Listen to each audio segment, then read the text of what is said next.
saya diundang Mas Wapres Gibran Rakabuming Raka.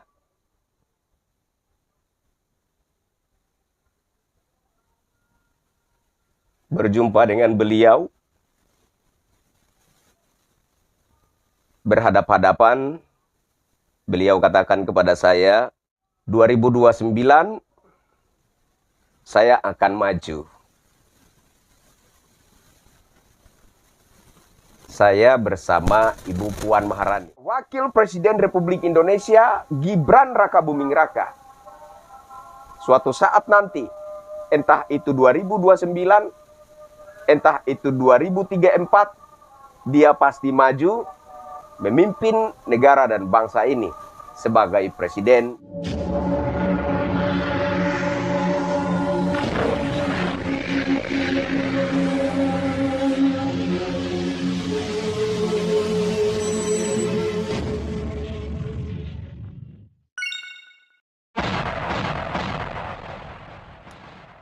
Jokowi Lovers, kali ini saya punya sebuah cerita menarik. Tapi sebelum saya bagikan cerita ini, saya ingin bertanya dulu nih.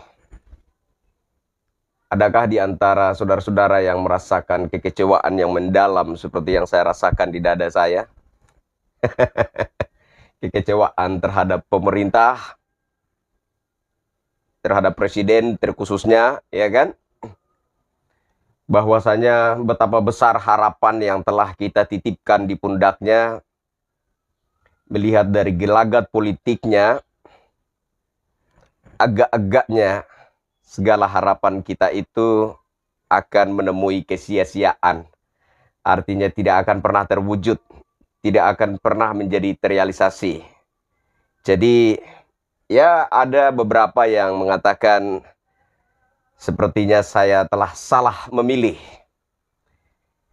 Hari ini kita bisa merasakan betapa getaran kekecewaan, getaran penyesalan di masyarakat telah memilih Jenderal Prabowo Subianto menjadi Presiden Republik Indonesia. Itu adalah realita, nggak bisa kita pungkiri, ya kan? Saya sendiri secara pribadi jujur terlalu sangat kecewa. Tapi kalau dibilang menyesal, saya berharap bahwa langkah-langkah pemerintah belakangan itu hanyalah sebuah kekhilafan dan bisa kemudian dibenahi kembali. Sehingga saya nggak mau cepat-cepat mengatakan saya menyesal, mendukung, berkampanye, turut memenangkan pasangan Capres-Cawapres nomor 2, Prabowo Subianto Gibran Rakabuming Raka. Kecewa, iya, itu pasti. Tapi menyesal, saya pikir sabar dulu. Begitu ya. Mari kita tenangkan hati. Semoga saja benar seperti anggapan saya bahwa presiden kita khilaf dan ke depan ada langkah-langkah pembenahan yang dilakukan guna menyembuhkan sakit hati rakyat. Saya kira begitu. Saya juga ingin mengucapkan terima kasih untuk Bapak Presiden. Karena selepas rapat tahunan MPR DPR kalau nggak salah kemarin itu ya, saya melihat ada sebuah sikap yang agak-agaknya itu merupakan respon terhadap kritikan dan keluh kesah yang sempat saya luapkan. Yaitu ketika Bapak Presiden berjalan, di sisi kirinya ada Ketua DPR RI Ibu Puan Maharani, Wapresnya di belakang, kemudian dia mengayuhkan tangannya, memberi kode agar Wapresnya itu dikondisikan berada di sisi kirinya, kemudian Ketua DPR RI Ibu Puan Maharani berjalan di belakang. Saya pikir itu adalah sebuah respon yang sangat baik.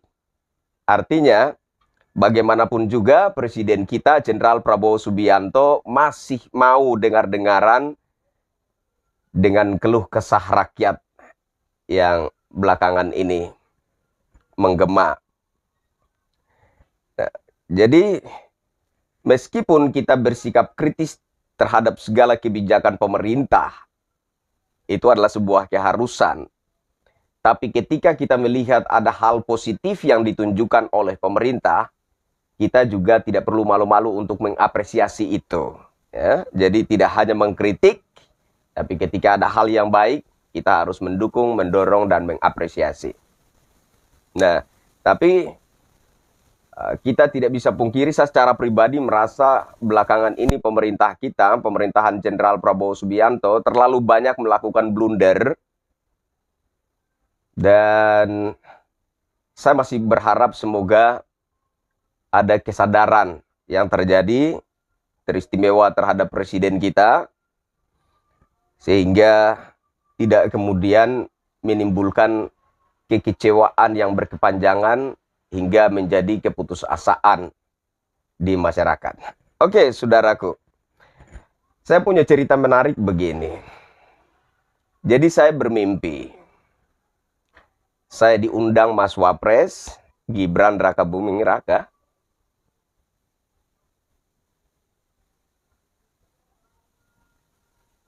Berjumpa dengan beliau. Berhadap-hadapan. Beliau katakan kepada saya, Bang Oni, terima kasih untuk sokongan Anda. Terima kasih untuk dukungan Bang Oni. Intinya saya mau sampaikan bahwa yang Bang Oni katakan tentang saya, tentang Presiden, tentang Pak Jokowi, tidak 100% benar. Tidak semuanya benar. Tapi saya menghargai itu. Karena itu merupakan bentuk dari kebebasan berekspresi. Jadi saya menghargai itu dan saya berterima kasih. Tetapi pun Bang Oni harus juga diperhatikan agar tidak menjadi penyebar hoax, fitnah, yang mana akan menimbulkan kegaduhan di masyarakat. 2029 saya akan maju. Saya bersama Ibu Puan Maharani. Terlepas seperti apa komposisinya, entah saya capresnya atau saya cawapresnya, entah Ibu Puan Maharani capresnya, entah dia cawapresnya, nanti dipikirkan. Intinya bahwa saya akan maju di 2029. Saya berharap Bang Oni tetap tampil dengan nasionalisme seperti yang dulu-dulu, mendukung Pak Jokowi tanpa pamrih, tanpa imbalan jasa apapun. Saya berharap Bang Oni tetap tampil seperti itu. Apabila saya maju nanti di 2029, Bang Oni juga tetap tampil untuk menyuarakan dukungan, itu harapan saya.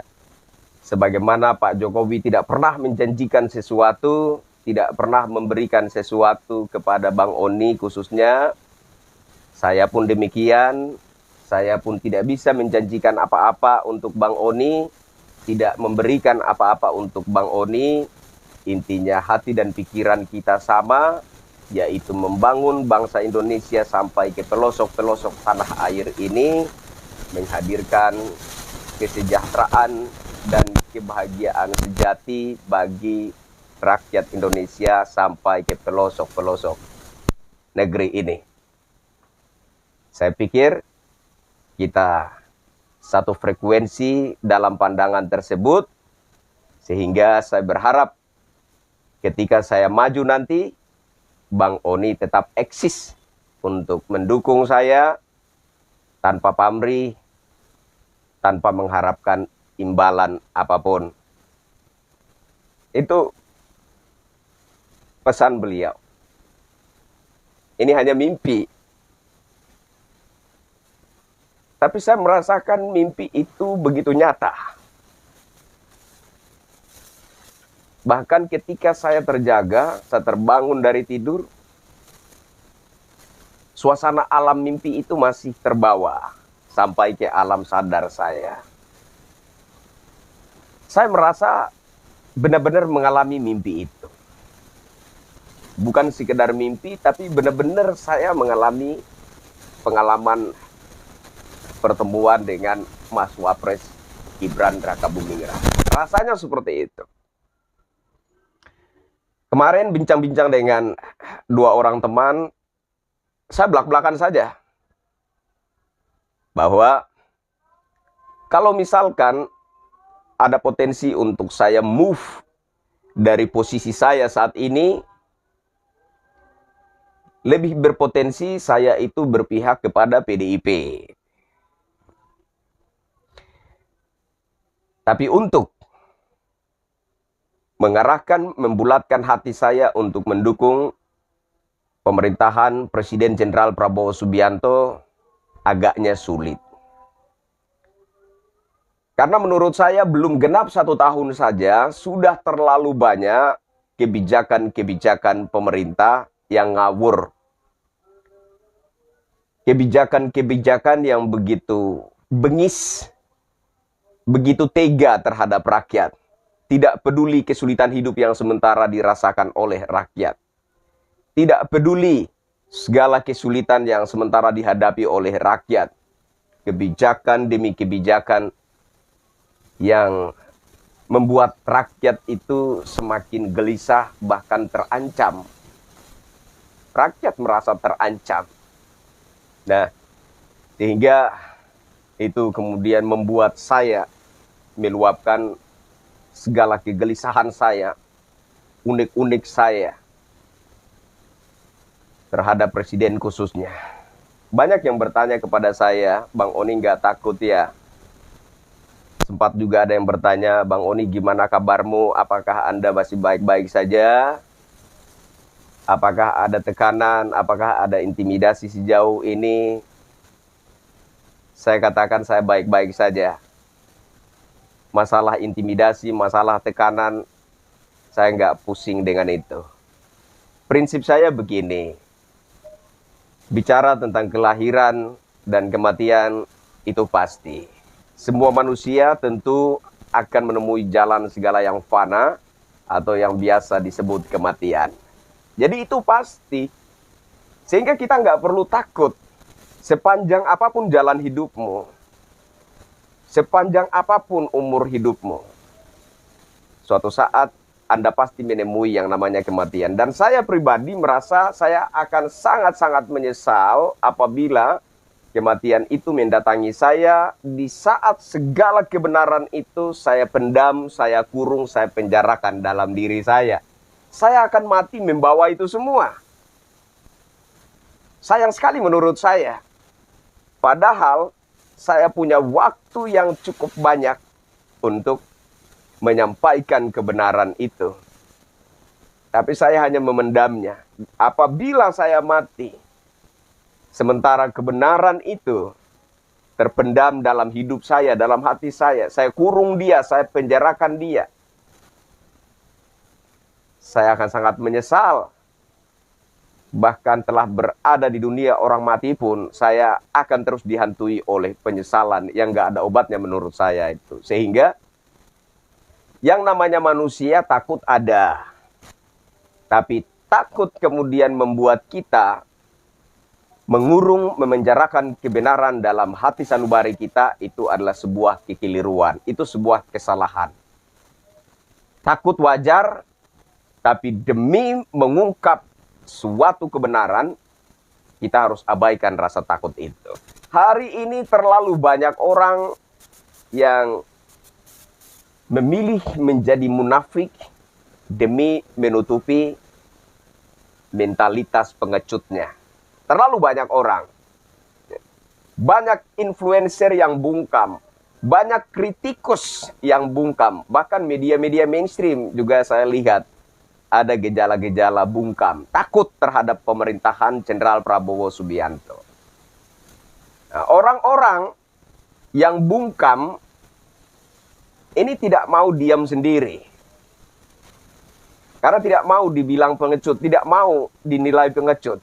Sehingga mereka coba untuk mempengaruhi kita agar juga bergabung dengan mereka. Jadilah kita para pengecut berjamaah di negeri ini.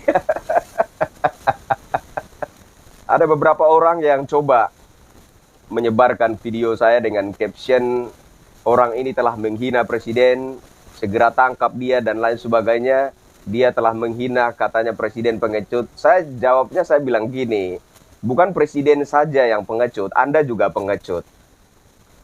Karena apa yang saya katakan adalah kebenaran. Nah, kenapa Anda tidak berani? Karena Anda takut terhadap seorang jenderal. Buat apa kita harus takut? Sungguh pun mati adalah konsekuensinya. Jangan pernah takut. Jangan pernah penjarakan kebenaran itu di dalam hati sanubarimu. Katakan itu. Lantangkan suaramu. Oke saudara. Jadi kembali ke mimpi saya tadi. Mimpi tersebut nyaris mementahkan emosi kritis saya. Mimpi tersebut nyaris meredupkan luapan kegeraman saya. Tapi kegeraman saya terhadap pemerintah nggak akan pernah pudar, nggak akan pernah padam. Saya janji, saya akan terus bersikap kritis terhadap pemerintah. Terkait RUU perampasan aset koruptor, yang dulu sebelum jadi presiden dia katanya akan mengejar koruptor sampai ke Antartika, bahkan sampai ke Gurun Sahara segala macam. Kemudian di aksi buruh ketika itu, beliau juga sempat berorasi, saya mendukung RUU perampasan aset koruptor. Nah, ini malah membuat sebuah kebijakan yang sangat-sangat bertolak belakang dengan apa yang katakanlah diniatkan tersebut. Ini bagaimanapun juga harus menyadarkan kita bahwa segala harapan besar yang kita titipkan di pundak seorang jenderal sulit menjadi terrealisasi. Tapi tetaplah optimis. Pantang menyerah, maju terus. Inilah kita, rakyat Indonesia. Apapun akan kita hadapi, resiko apapun siap kita terima.